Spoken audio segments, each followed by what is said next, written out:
ابن عبد الله ويا قارئ كتاب الله محمد ابن عبد الله.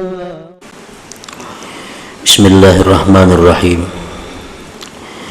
Alhamdulillahilladzi jama'ana fi majlisil ilmi wat taqwa wa razaqana at-taufiqa wal huda. Ashhadu an la ilaha illallah wahdahu la syarika lahu jalla wa ala, wa ashhadu anna sayyidana Muhammadan abduhu wa rasuluhul mustafa. Allahumma salli wa sallim ala sayyidina Muhammadin sayyidil mursalin wal anbiya wa ala alihi wa sahbihi wa dhurriyyatihi wa man iqtafa. Salatu wa salaman daimaini mutalazimaini ila yaumil liqa, amma ba'du. Yang kita hormati dan kita cintai para habaib dan para alim ulama, para muhibbin, hadirin hadirat rahimakumullah. Alhamdulillah, kita panjatkan puji syukur kehadirat Allah yang telah mengumpulkan kita di majlis yang penuh dengan berkah ini. Salawat dan salam kita haturkan kepada junjungan kita Nabi besar Muhammad sallallahu alaihi wasallam dan kepada seluruh keluarga, para sahabat, zurriyat dan pengikut beliau. Para muhibbin rahimakumullah, al-hikmatu thalithatu wal ishrun minal hikamil ataiyah. Qala al-imam Ahmad ibnu Athaillah Sakandari rahimahullah wa nafa'ana bi ulumih. Hikmah yang ke-23 dari al-hikam. Berkata Imam Ahmad bin Athaillah As-Sakandari, la tataraqqab faraghal aghyar fa inna dhalika yaqta'uka an wujudil muraqabati lahu bima huwa muqimuka fihi. Yang artinya, janganlah engkau menunggu,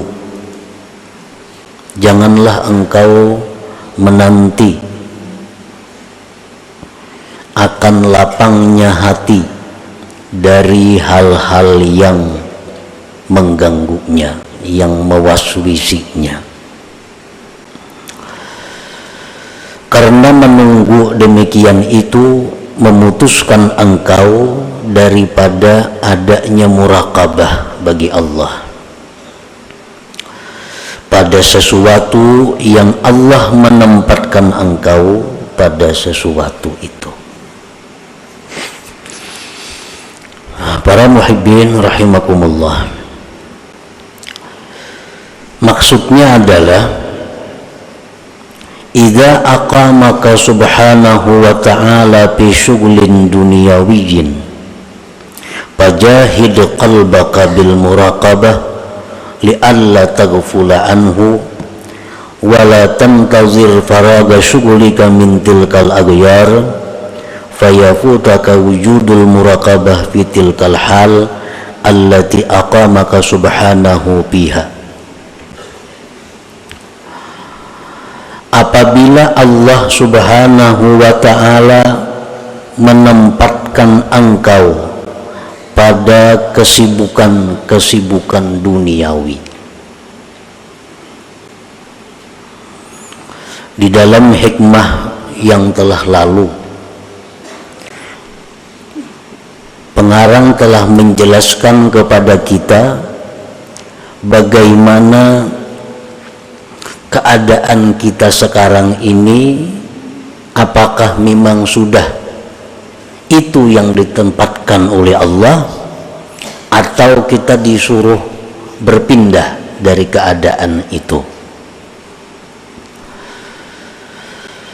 Nah, di dalam hikmah-hikmah yang telah lewat itu disebutkan bahwa tandanya, alamatnya keadaan sekarang ini Allah yang menempatkan mendapatkannya, maka tandanya adalah kesibukan-kesibukan duniawi yang kita hadapi tidak membuat kita melanggar hukum Allah.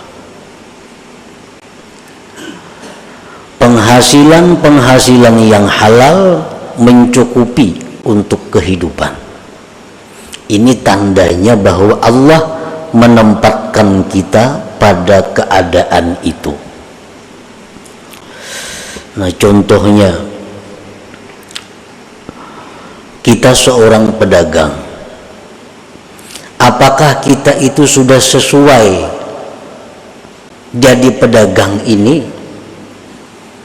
Apakah kita jadi pedagang ini memang sudah itu yang ditempatkan Allah? Nah, apabila di dalam perdagangan itu kita mudah mencari yang halal untuk keperluan kita, dan di dalam perdagangan itu kita tidak melanggar hukum-hukum Allah, di dalam perdagangan itu tidak mengganggu wirid-wirid kita, baik itu wirid menuntut ilmu, baik itu wirid Al-Quran, baik itu wirid zikir, maka ini menunjukkan bahwa perdagangan yang kita tempati itu adalah merupakan sesuatu yang Allah menempatkan kita padanya. Artinya Allah merestui itu. Dan kita telah disebutkan dahulu, bila demikian halnya jangan berpindah-pindah dari keadaan yang demikian. Apabila dalam perdagangan itu kita sulit mencari yang halal, bila dalam perdagangan itu kita seringkali melanggar hukum Allah, bila dalam perdagangan itu kita seringkali meninggalkan wirid-wirid kita, itu tandanya bahwa perdagangan itu bukan tempat kita. Nah, kita disuruh pindah dari tempat itu, mencari tempat lain yang bisa membuat kita istiqamah lurus. Itu contoh perdagangan. Kita menduduki satu jabatan yang rendah, sedang atau tinggi. Apakah kita menduduki jabatan ini direstui oleh Allah atau kada? Nah, tandanya apabila dalam menduduki jabatan itu kita tidak melanggar hukum Allah, gajinya cukup untuk menghidupi keluarga kita, memegang jabatan itu tidak membuat kita lalai daripada wirid-wirid kita, ini menunjukkan bahwa Allah merestui kita duduk dalam jabatan itu. Nah, tetapi apabila dalam jabatan itu kita tidak bisa lurus,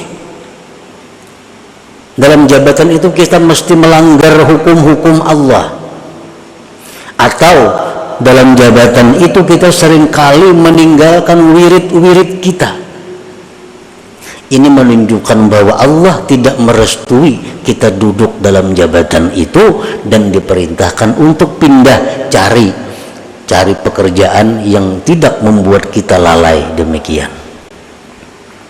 Nah, para muhibbin rahimakumullah, sekarang Allah Subhanahu wa ta'ala telah menempatkan kita dalam satu pekerjaan. Artinya kita berdagang, rezeki yang halal, lancar. Hukum-hukum Allah kita kawa melaksanakan. Wirid-wirid ibadah kita kada terganggu. Nah, tetapi di dalam menghadapi itu, hati kita mesti ada terganggu dengan usaha-usaha duniawi itu. Nah, kita berdagang pamannya, bujur kita berdagang ini nang halal, kita kawa. Kadang melanggar hukum Allah, kawa. Pengajian-pengajian, wirid-wirid, kawa. Tetapi kadang-kadang hati kita ini masih terkait dengan pekerjaan kita. Nah, mungkin di antara kita ada yang sedang sembahyang berjamaah tiap 5 waktu, tapi hatinya mungkin waktu salat itu kada sembahyang, karena ini ada pekerjaan di luar. Nah, mungkin ini bisa zikir 1000 sehari, Quran sekian juz, tetapi waktu membaca-baca itu mungkin hatinya di mana? Nah, ini yang dibicarakan oleh Imam Ahmad bin Athaillah dalam hikmah yang ke-23 ini. Kita sudah lurus zahir kita. Dalam usaha ini kita sudah lurus. Yang halal dengan mudah kita dapatkan, hukum Allah kita jalankan, wirid kita laksanakan, tinggal bagaimana hati kita. Nah, la tataraqqab paragal aghyar, janganlah engkau menunggu lapangnya hati daripada yang mengganggu itu. Sembahyang sudah kawarajin, baca Quran sudah kawarajin, tapi perkara kehusuannya ini kada memikirkan. Kok kayak aja husuk ada kawat lu, wah ini masih berdagang lagi. Nah, jangan menunggu itu maksudnya. Jangan menunggu itu. Aku membaca Quran kada kawa husuk karena hatiku masih ke usahaku, hatiku masih ke perkebunanku, hatiku masih ke ini. Kayaknya mun aku ambil bakabun karena kawa aku membaca Quran tuh husuk. Nah, jangan menunggu itu. La tataraqqab paragal aghyar. Jangan kaulah menunggu akan lapangnya hati daripada yang mengganggu. Muhammad ibn Abdillah wa ya kitabillah, Muhammad ibn Abdillah.